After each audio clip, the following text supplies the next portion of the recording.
What's your most expensive watch? I get this question all the time. And while I understand why it might be interesting to learn about like what someone spent money on or how much money someone spent on something you're interested in, I think it's far more interesting to explore each other's least expensive watches. It is 12:22 p.m.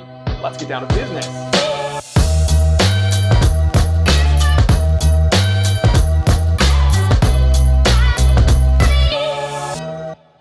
Now, I have some watches that I consider like pretty expensive, and right off the bat, I need to clarify, expense and what is affordable, it's very subjective, right? I get myself in hot water anytime I mention a watch that I'm reviewing as being, an affordable piece or an entry-level piece. I could be reviewing a watch that is like $300, and I could say, hey, when we look at the specs and we look at this watch, it's relatively affordable.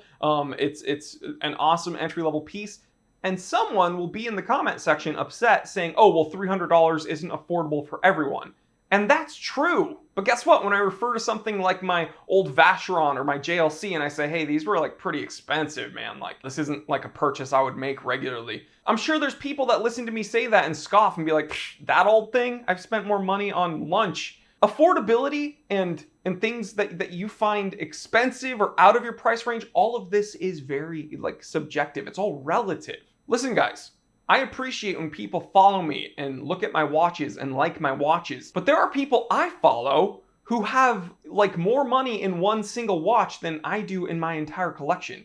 I don't feel bad about that. I think it's very impressive. I think it's cool, but I also think it's really cool to see when people find enjoyment in affordable watches, like truly affordable watches, entry-level watches, things that are relatively inexpensive. Let's explore that today. Because hear me out, I love every single watch I own, right? If I didn't, the watch wouldn't be in my collection, and that's why I've unloaded certain watches in my collection and, gotten watches that I enjoy more. And if I fall out of love with those, then boom, they're out of my collection once again. I wouldn't consider myself a flipper, but, I have my own shop. I have the ability to unload watches if I choose to do so.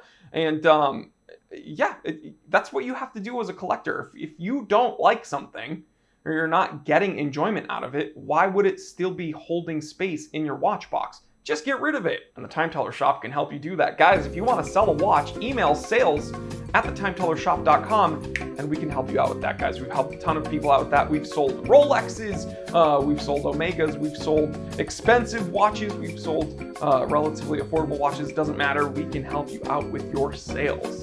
Sales@thetimetellershop.com. But okay, back to the topic at hand. I love all my watches. I have watches that I personally consider kind of expensive, but 9 times out of 10, I wear watches that I consider very, very affordable and accessible, and I love them. I am grinning the whole time. I absolutely love my cheap watches. So let me give you a quick rundown on the watches that I've been wearing the most lately. Now, I'm wearing a Stowa Classic Flieger Automatic because I actually just filmed the review of this watch, but this, isn't really even in my collection. It's my friend's watch, but might be in my collection because I'm probably gonna steal it from him. Sorry, Patrick. Casio twin sensor, not even technically a G-Shock, $42 at the time of filming. Next up, another Casio, which is actually a G-Shock, my DW5610SU3, 87 buckaroos right now at the time of filming. Next up, hey, who would have thunk, another Casio G-Shock.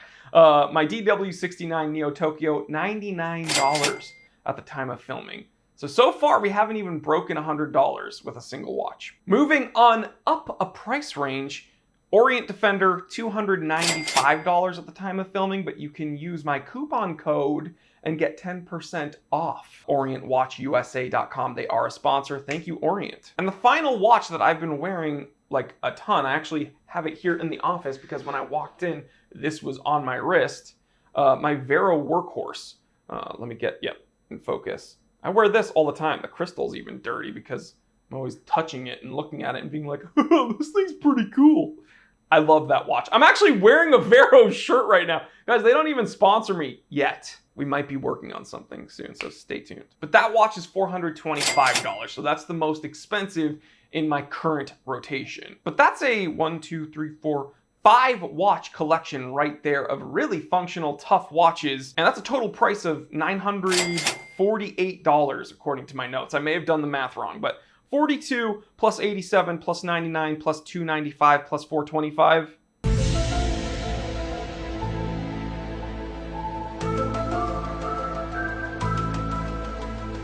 Yeah, that's 948.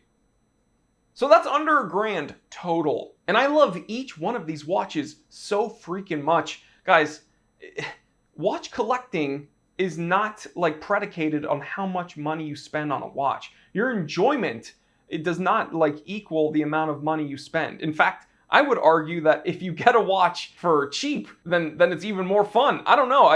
Maybe I'm wrong. Maybe your enjoyment is predicated on how much money you spend. Because if you spend a little money, it's way more fun. The watch is just way more fun. I don't know. But the truth is, I rarely ever think of the price when it comes to my watches. I just think about how I feel. I think about how cool the watch looks. I think about how the watch feels. I think about how functional it is and how it kind of works with what I'm doing or what I'm wearing. And it's just the fun of collecting. It brings back memories. I'm a big vintage guy. So whenever I wear one of my vintage watches, I think about the stories they tell. I think about the scuffs, how the scuff got there, what the person before me wearing it was doing. It's just a fun hobby. And I'm trying to convey to you guys that money doesn't have to do with it at all. So I don't know about you guys, but regardless of the price, I just love watches, period.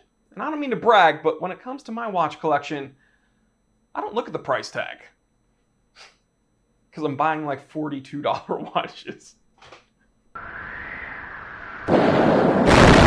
All right, guys, hope you enjoyed this. What's your cheapest watch? What's your favorite watch? Are they the same one? Leave it in the comment section below and let me know. Stay happy, stay healthy, stay blessed. Like, comment, and subscribe. I'm Jory Goodman, the time teller. Always remember, I didn't invent time.